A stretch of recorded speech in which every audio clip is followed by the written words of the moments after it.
Hey everyone, I'm Michael Short and welcome to a unique series of interviews with the Alberta Fish and Game Association. And we're kicking things off today with the Executive Director of the Alberta Fish and Game Association, Delinda Ryerson. Delinda, thanks so much for taking some time and chatting with us.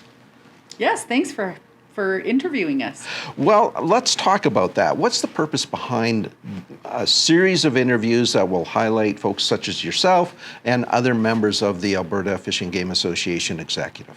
Yeah, well, although the Alberta Fish and Game Association has a very proud 112-year history, we've been hearing over the last year or so from our membership that, they feel that we should better change with the changing environment and, become more relevant and communicate with them more so that we could better represent the hunters, anglers, and outdoor community in Alberta. So we thought we would conduct a series of interviews to stimulate discussion about what they would like to see of the AFGA in the future and keep them informed about renewal that we want to do and like a rejuvenation. And that element of communication is so important.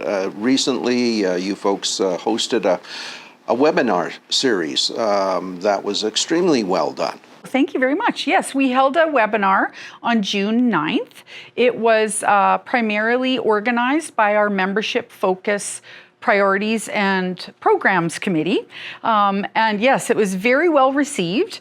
Unfortunately, the level of participation at that particular webinar is not enough for us to have a successful, renewal process. So we were hoping that you helping us with this interview series that we could really engage people more because we are going to need a lot more participation from our members. As the executive director of this organization, how do you see your role in terms of interacting with members and do you encourage members to come forward with suggestions, thoughts? Talk a little bit about how you see your role.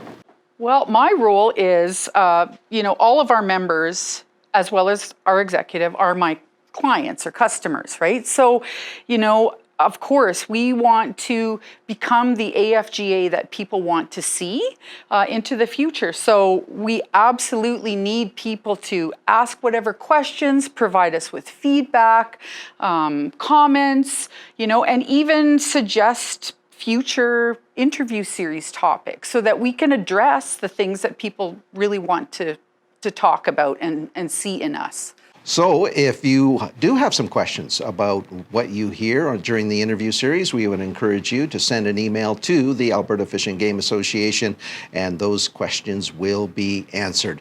Now, coming up next week, it will be a pleasure to introduce Victor Benz, who's the president of the AFGA, and he'll be sitting down and chatting with us about, the new direction that you folks are seriously considering. That's correct. Yeah. All right. Delinda, thanks so much for your time today. We really appreciate it. Thank you. Until next time, I'm Michael Short.